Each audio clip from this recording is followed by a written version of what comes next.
Salut la gang! Aujourd'hui, je vous souhaite la bienvenue sur mon premier podcast. Et oui, je lance mon propre podcast à moi. En fait, le podcast, ça s'appelle The Gaming Show Podcast. Ici, on parle surtout de l'actualité du jeu vidéo, des événements, tout comme les States of Play, de PlayStation, les Nintendo Direct, de Nintendo, la Gamescom, les Game of the Year, ça se passe à chaque année. On va parler beaucoup de ça, des analyses de certains jeux, de certaines annonces, de trailers, de teasers qui sortent, les nouveaux jeux qui sortent. On va parler de beaucoup d'affaires. Tout ce qui a rapport aux jeux vidéo, donc tout ce qui a rapport, même si c'est des films, des séries, tout ce que vous voulez qui a rapport dans l'actualité du jeu vidéo, on va en parler. Excusez-moi. Sur ça, je vous invite à faire votre café, de vous asseoir et de profiter du podcast. Bienvenue sur The Gaming Show Podcast. Bon visionnage.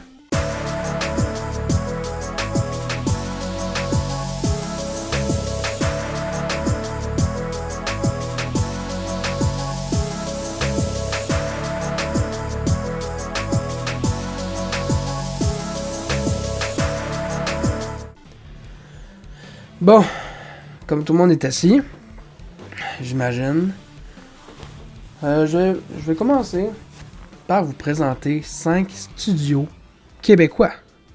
5 studios québécois qui font des jeux vidéo. Puis pour vrai, vous allez être étonnés des jeux vidéo que je vais vous nommer parce qu'il n'y a pas grand monde qui savent justement que c'est fait par des Québécois. Que même moi, quand j'étais jeune avant, j'étais étonné que c'était fait chez nous. C'est fait ici. Et oui, quand je tourne le podcast, je suis malade. Donc, on a chacun nos problèmes, rendu. On va aller de 1 à 5. Je m'étais fait une petite liste, la gang, pour bien structurer le podcast, justement. Le premier studio, c'est Sabotage Studio. Sabotage, c'est ceux qui ont fait The Messenger et Sea of Stars. The Messenger, c'est plus comme un style 2D. Ça ressemble beaucoup à Ninja Gaiden à l'époque, pour les connaisseurs de la NES, SNES, peut-être. Sea of Stars, ça, c'est un de mes coups de cœur du studio. Que pour vrai, moi, honnêtement, je suis un grand fan des Final Fantasy, des RPG de cette époque-là aussi. Puis ça s'est beaucoup inspiré des anciens RPG de la SNES. SNES, a.k.a. Super Nintendo pour les puristes. Le deuxième studio que j'ai trouvé, ça s'appelle Behavior. Je sais pas si je le prononce bien, vous pouvez me le dire dans les commentaires. Behavior, c'est ceux qui ont fait Dead by Daylight. Donc c'est un jeu quand même assez populaire pareil, là. Dead by Daylight, c'est un jeu multijoueur dans le thème de l'horreur. Généralement, dans ces jeux-là de Dead by Daylight, t'as un assassin, le méchant, autrement dit, puis t'as les autres que c'est des joueurs normaux.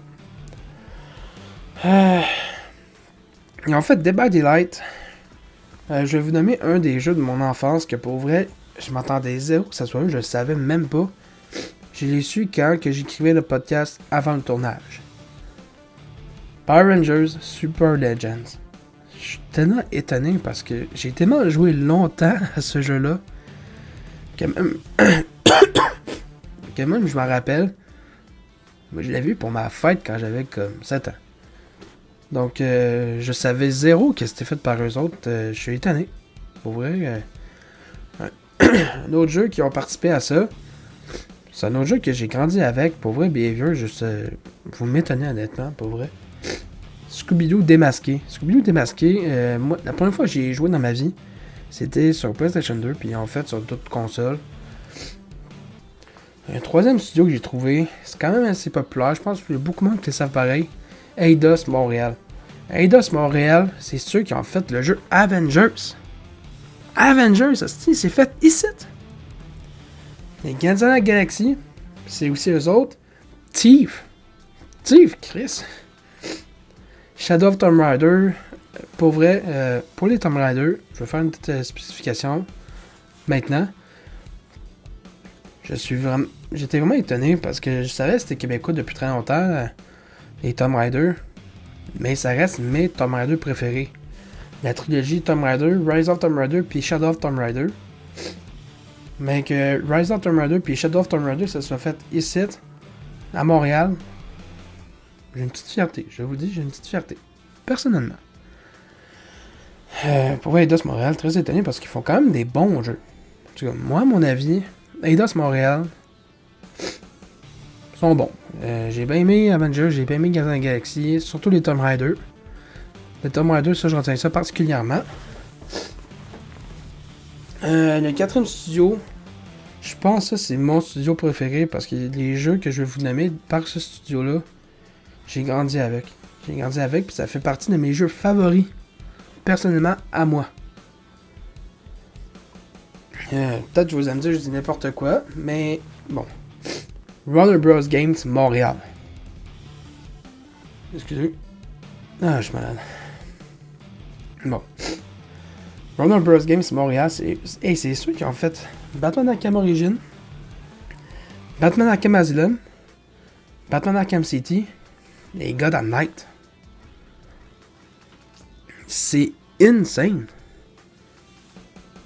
C'est insane pour vrai. C'est fou. J'ai grandi avec les Batman Arkham. Je les ai toutes faites, les Batman Arkham, toutes. Je vais vous nommer les Batman Arkham que j'ai toutes fait des Batman Arkham qu'il y a. J'ai fait Arkham Origins, j'ai fait Arkham Asylum, j'ai fait Arkham City, j'ai fait Arkham Knight. Je pense que le seul que j'ai pas fait, que je sais pas si on peut le compter là-dedans, c'est Origin Blackgate. Mais peut-être je vais faire un live Twitch. Peut-être. Mais il y a beaucoup de jeux que je vais faire live Twitch, donc anyways. Le cinquième studio de jeux vidéo que j'ai trouvé, c'est Red Barrels. Je sais pas si je le prononce bien, pour vrai. C'est le studio qui ont fait toutes les Outlast. Je pense que tout le monde connaît Outlast. C'est quand même un jeu d'horreur que ça a mis les bases dans un sens. Parce que pour vrai, je trouve que c'est l'un des jeux qui fait le plus peur personnellement. Peut-être on va faire live Twitch aussi dans le temps d'Halloween. On verra dans tout ça. Là, on est au mois de mars. Quand je tourne le podcast. Je vais faire au débrief des studios que je vous ai nommés. Sabotage, Behavior, Eidos Montréal, Warner Bros. Games Montréal et Red Barrels. Je sais qu'il y en a d'autres. Des studios de jeux vidéo québécois. Là, j'ai juste trouvé ceux-là pour l'instant. C'est là que j'ai préféré, on va dire. Sabotage, Behavior, Eidos, Warner Bros. Games, puis Red Barrels. Puis, honnêtement, guys, on va passer à un autre chapitre, on va dire un autre sujet pour le podcast. Je vais faire une petite parenthèse pour le podcast. Il y a une affaire que j'aime pas dans la vie.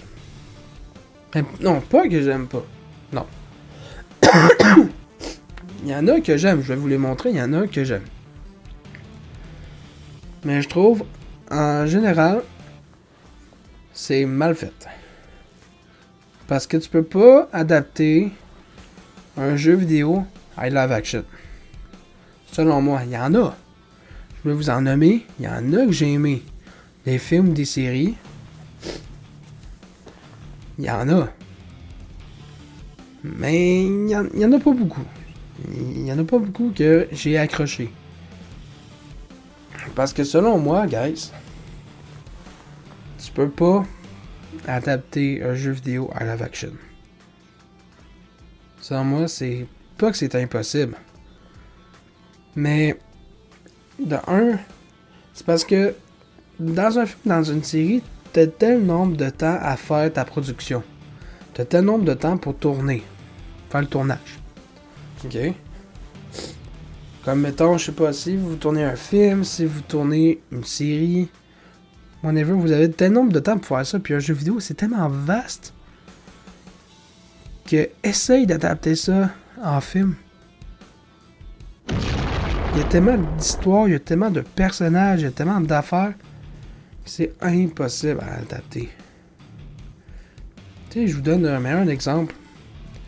Resident Evil, Bienvenue à Raccoon City. C'est un bon film. À mes yeux, c'est un bon film. Mais il y a beaucoup de points négatifs sur le film. Je l'ai aimé, je l'ai vu au cinéma, je l'ai en Blu-ray, j'ai aimé le film. Mais ils ont essayé de faire ça trop vite, selon moi. Parce que, tu sais, mettons que vous avez Resident Evil 1 et Resident Evil 2, il se passe beaucoup d'affaires en 2 jeux. Il y a beaucoup de personnages, pareil, parce que ça paraît pas de même, mais je vous jure qu'il y a beaucoup de personnages dans des Resident Evil.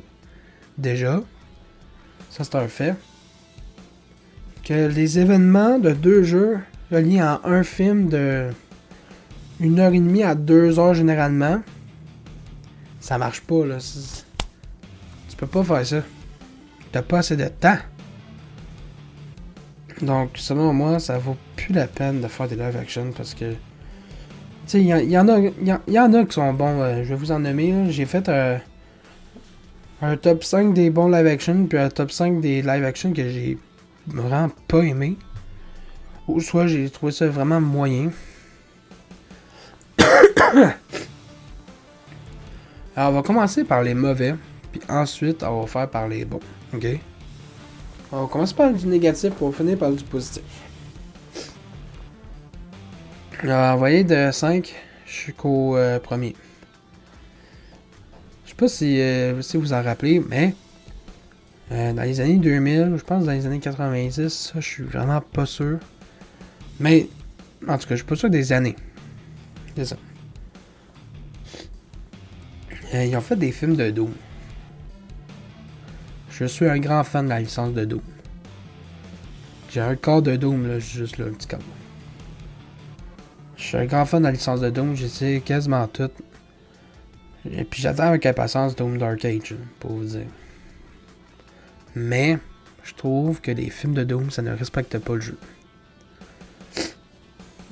Parce que, pourquoi faire un film de Doom? C'est ça que je comprends pas. Pourquoi en faire un film?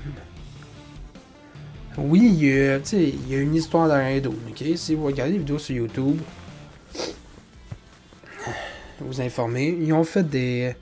Il y a une histoire dans Doom. Ça, je suis d'accord avec vous. Il y a une histoire. Mais pas assez pour en faire un film, je trouve. Surtout plusieurs films, parce que dans l'ensemble de mes souvenirs, ils ont fait plusieurs films de Doom. Ils ont 2 ou 3. Peut-être juste un. Ça, je suis pas fan. Des films de Doom, ça, je suis pas fan.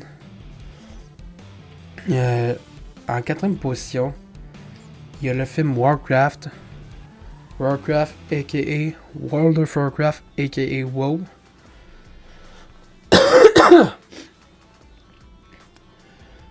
Je trouve que ça respecte pas le jeu non plus. Pourquoi faire un film de ça, je sais pas honnêtement. Mais bon. Qu'est-ce que j'ai plus à dire? Next. Borderlands. Borderlands, il est sorti en 2024. Si je me trompe pas. 2024, pareil, hein. Oui, c'est récent. Il a pas fonctionné pantoute au box-office. Les annonces m'ont même pas donné envie. Puis, tu sais, j'aime l'univers de Borderlands. J'aime ça, j'attends Borderlands 4. Le jeu. Mais... non, le film, c'est catastrophique, là. Dans un sens, je trouve ça dommage, parce que dans le film, il y a une actrice que j'aime bien, c'est le film qu'elle a fait dans Halloween. Jamie Lee Curtis, puis elle joue dans Borderlands, puis je trouve que c'est tellement dommage, parce que c'est une bonne actrice dans Jamie Lee Curtis. Qu'elle fasse Borderlands, je trouve ça plate. Mais bon. En 2ème position, c'est Monster Hunter, c'est l'actrice Mila Jovovich, qui a fait aussi les Resident Evil. Justement. Je trouve ça dommage parce que les Monster Hunter, je suis un fan de la licence. Comme là en stream présentement, je suis en train de faire Monster Hunter Rise, puis après je fais Monster Hunter World, puis Monster Hunter Wild. Oui, je sais, j'ai un retard. Je sais. Excusez. Mais le film Monster Hunter, ça marche pas pantoute. J'ai écouté le film. Ça marche pas pantoute. Ils ont essayé de faire de quoi pour en faire un film, mais ça marche pas, là. Pour moi, c'est un non. Catégorique. Je comprends pas pourquoi ils ont fait ça, honnêtement. Pourquoi faire un film de Monster Hunter? Parce que, tu sais, des œuvres de Monster Hunter, j'aime ça. Comme, mettons, ils ont fait des mangas de Monster Hunter, j'ai aimé ça. Les mangas de Monster Hunter, j'aime ça. Chez Monster Hunter Rage, que, fun fact, c'est Hiro Mashima qui a fait le manga Monster Hunter Rage, que c'est le même auteur qui a fait Fairy Tail, Rave, puis Eden Zero. C'est un très beau manga Monster Hunter Rage. Que Monster Hunter, c'est très très bon, je le conseille à tout le monde. Mais écoutez pas le film. Jouez au jeu à la place. Ça vaut plus la peine. Puis, pour finir, dans le négatif, le film Assassin's Creed, j'ai pas tant aimé. Peut-être vous allez me prendre pour un chialeur, mais j'ai pas aimé le film Assassin's Creed. Puis moi, je suis un ancien fan d'Assassin's Creed, comme les nouveaux. Et Assassin's Creed Shadow, je sais pas encore, parce que oui, je suis un grand fan de tout ce qui est Japon. Donc Assassin's Creed, dans cet univers-là, ça me titille, ça m'intrigue. Mais, tu sais, de ça, le Assassin's Creed récent que j'ai, c'est Origin. Puis Origin, ça date un peu quand même. Mais sinon, j'ai pas d'autres Assassin's Creed. Moi, je suis un ancien fan, mon Assassin's Creed préféré, moi, c'est le 3, avec Connor. Puis Brotherhood, avec Ezio. J'ai fait toutes les anciennes Assassin's Creed. Le 1, je suis pas sûr que je l'avais fait. Le 2, je l'ai fait. Le 3, j'ai bien aimé le 4. Brotherhood, j'ai adoré. Révélation, j'ai aimé. C'est ça. Moi, je suis un ancien des Assassin's Creed. Donc, qu'ils fassent un film de ça, je suis pas trop fan.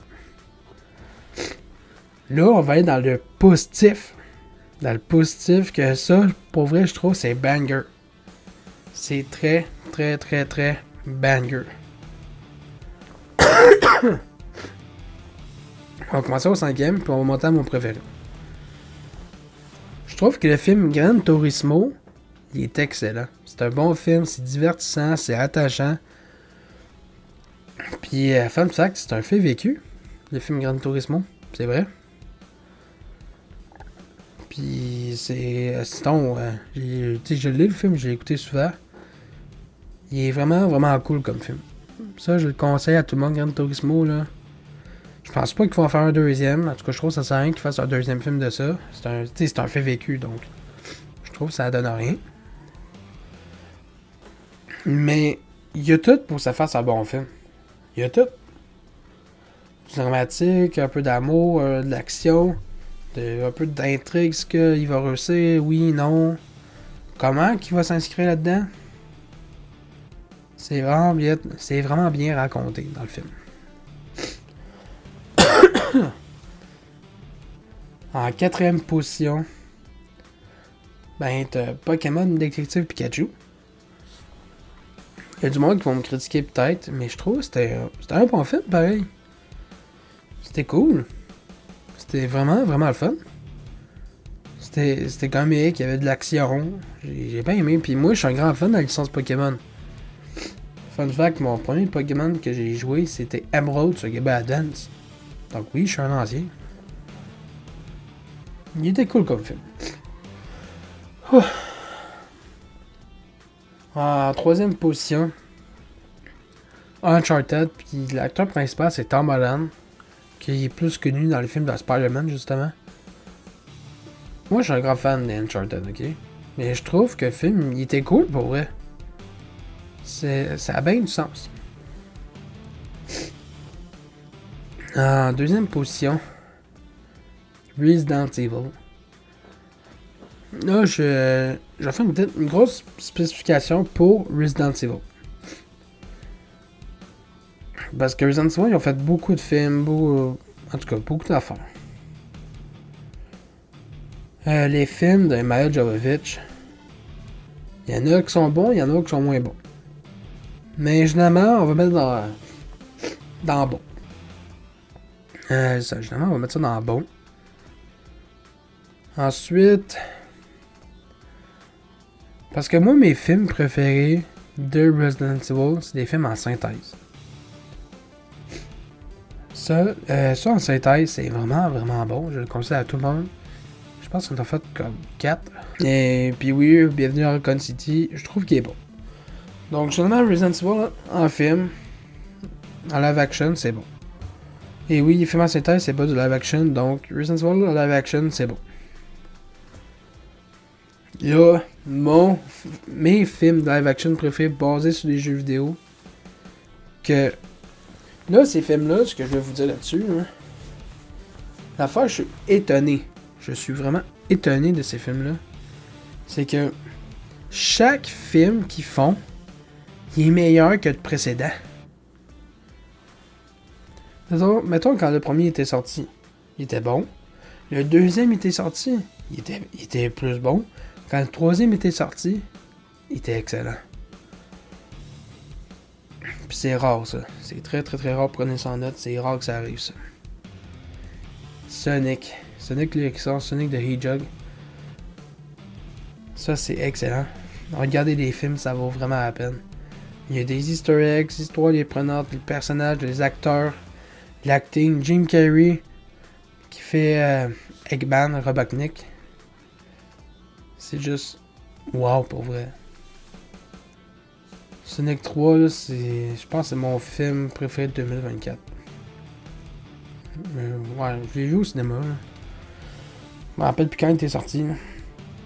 Mais Sonic 3, très très très bon film de jeux vidéo. Ça, j'ai rien à dire là-dessus. Là, on va passer au troisième chapitre parce que je vais vous faire une parenthèse. Dans le podcast de Gaming Show Podcast, mon podcast à moi, ben, je sais pas ça en 4 chapitres. De l'introduction, que ça, c'est pas un chapitre. Le premier chapitre que je présente quelque chose, comme le premier chapitre que j'ai dans le podcast, je vais vous présenter des studios. Des studios de jeux vidéo québécois comme Sabotage, Warner Bros, etc. Dans le deuxième chapitre, que je viens de vous présenter des live action. À un moment donné, on va parler des live action de manga animé, que ça, c'est une autre histoire. Dragon Ball Evolution. Bon. Là, on est rendu au troisième chapitre du podcast, puis il y en a 4. Donc, on est au troisième. C'est bientôt terminé, pour prendre le temps de jaser un peu sur le podcast. Bon, on va parler des nouvelles sorties, qu'il y a des jeux, puis des nouvelles sorties qui s'en viennent bientôt. J'en ai choisi 10. Il y en a qui sont déjà sortis au moment que je tourne. Je tourne le podcast, on est le 12 mars. Je vais vous nommer des jeux qui sont déjà sortis récemment, ou il y a peut-être quelques semaines, et des jeux qui s'en viennent très bientôt, justement. On va monter, c'est de 1 à 10. On va commencer par le 10e, que ça je m'en fous un peu, pour avoir aller en montant. Okay? Jusqu'au premier. Bon. En 10e position, j'ai checké plein de jeux qui allaient sortir. Ça, je suis pas tant fier de ça, honnêtement. Je pense pas que... Oui, il y aura du monde qui vont jouer, mais moi, personnellement, je jouerai pas. C'est WWE 2025, 2K25. C'est un jeu de lutte. Moi, quand j'étais jeune, j'ai joué un peu à des jeux de lutte avec un de mes amis, mais sinon, sans plus, honnêtement. Je pense qu'il est déjà sorti au moment que je vous parle. En 9e position, Suikoden 1 et 2 HD Remaster.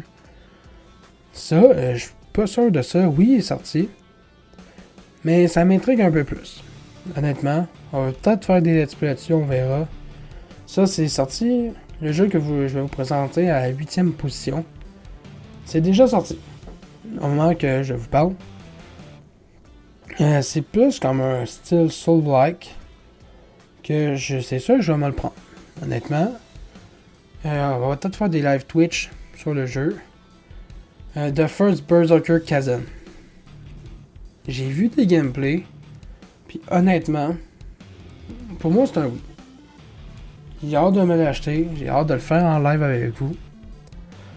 Puis pourquoi pas, pour vrai, pourquoi pas. On verra à ce moment-là. Un jeu qui est sorti tout récemment en 7ème position, Two Point Museum. Moi, personnellement, je suis pas tant... Tu sais, il y a un style de jeu que j'aime moyen, j'aime pas. Je peux pas aimer tous les jeux non plus, tu sais. Mais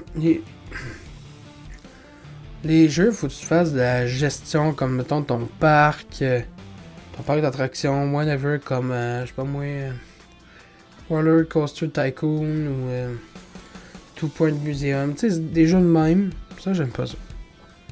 Mais il est sorti récemment, donc si vous voulez vous le prendre, c'est fait par Sega. Je fais pas de publicité, c'est juste que je sais, c'est fait par Sega. Je suis un grand fan de Sega, tu sais, j'adore les Sonic. J'adore les Monkey Ball, il y a plein de jeux de Sega que j'aime bien. Mais Two Point Museum, moi, je vais pas me prendre, c'est pas mon style. Mais bon. En 6ème position, c'est pas encore sorti, ça sort très très très bientôt. J'ai hâte de me le prendre honnêtement. Xenoblade Chronicles X Definitive Edition. Je suis un grand fan de la licence Xenoblade. Personnellement, moi j'ai Xenoblade Chronicles 3 sur Switch. J'ai hâte qu'ils fassent parce que je l'avais pas sur Wii U. Puis ils font sur Switch. Donc je me dis pourquoi pas. Pourquoi pas pour vrai, j'ai hâte qu'ils sortent. C'est sûr qu'on va se le faire. Ça, je suis super content. En 5ème position, vous avez Assassin's Creed Shadow.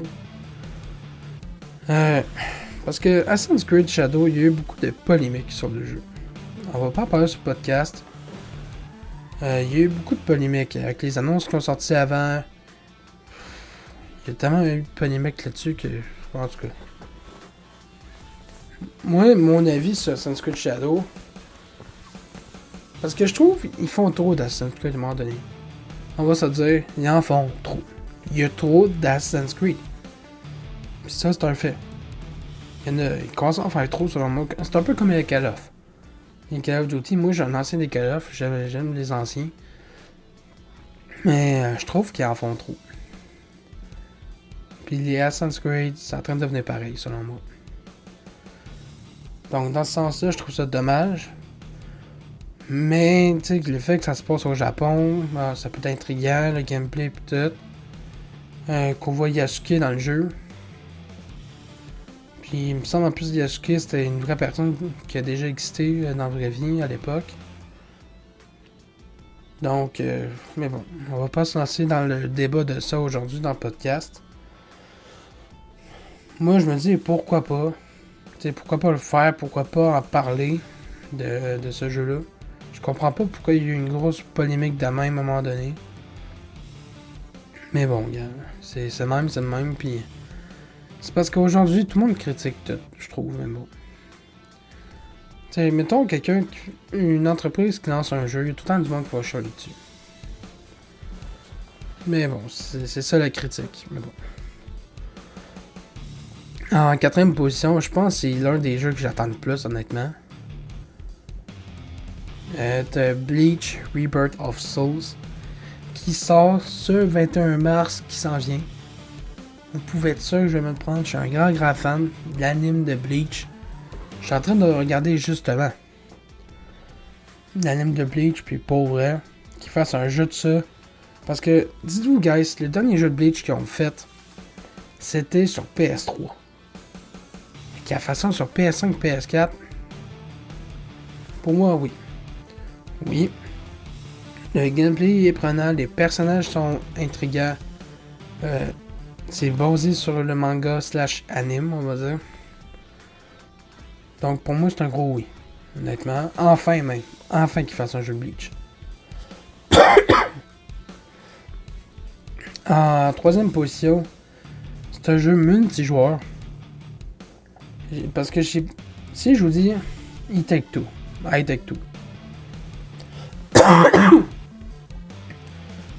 Take Two, c'est un jeu multijoueur. Ça a été populaire en tabarnouche. En tabarnak même. En maudit. Et là, le studio qui a fait I Take Two. En fait, Split Fiction. Split Fiction, c'est... En tout cas, on va pas en parler là-dessus. Beaucoup. C'est sûr que je vais le faire avec un ami, ou ma copine, whatever. Mais c'est sûr que je vais faire le jeu, ça a l'air drôle, ça a l'air le fun. J'ai vu des gameplays. Ouais, pourquoi pas. En deuxième position, c'est déjà sorti, je pense que même pas une semaine. Même pas une semaine, il me semble.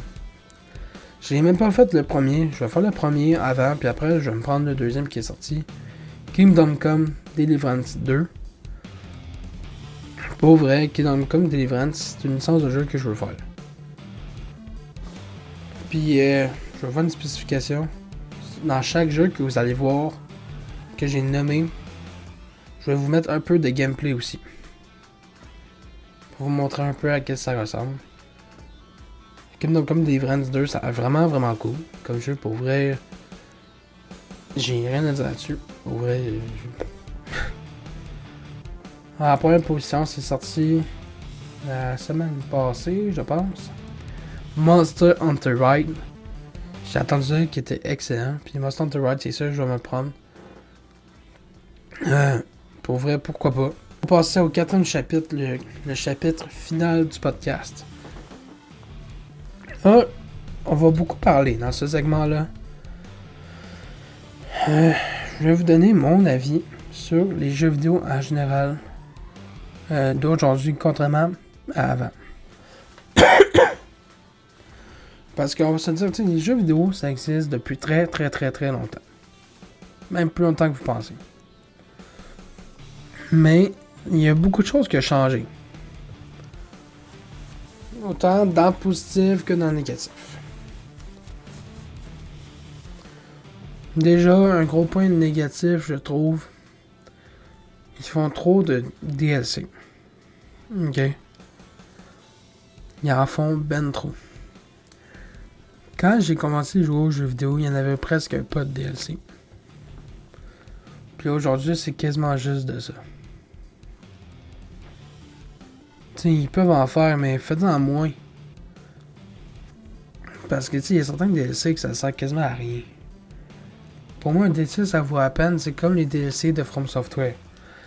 Le DLC d'Elden Ring, ça vaut à peine. Mais les DLC comme Dragon Ball Xenoverse 2, qu'ils en font ben trop de DLC de ça pour rien.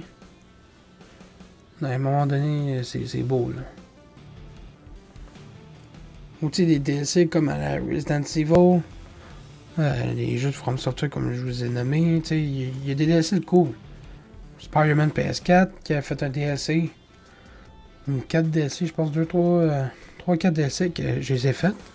Ça va à peine. Mais il y a certains DLC que je trouve que ça sert à rien, à fond ben trop. C'est mon avis. Puis je trouve aussi, guys,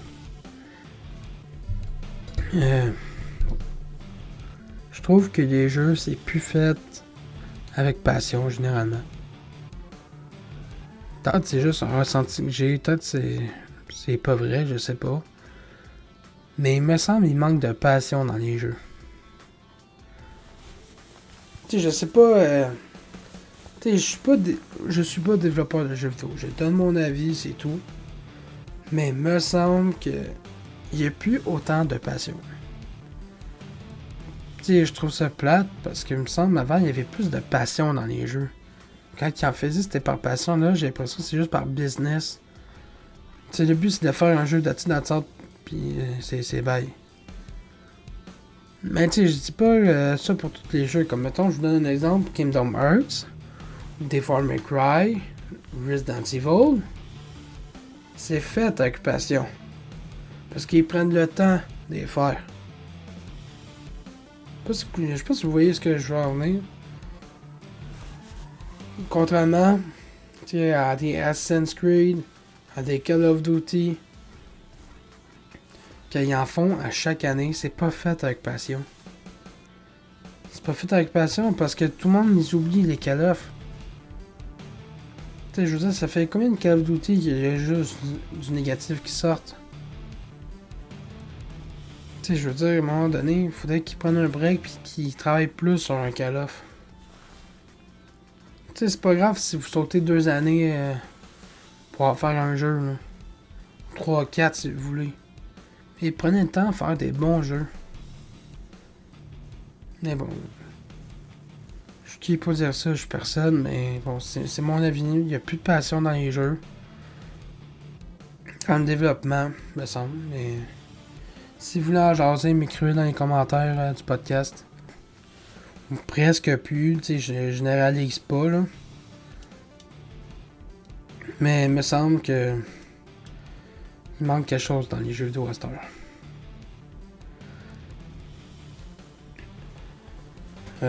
Sinon, je pense que c'est pas mal tout pour le podcast. J'ai écrit le podcast tantôt. Il va y avoir d'autres épisodes, puis ça se peut avec des invités. Donc, merci d'avoir regardé sur le podcast.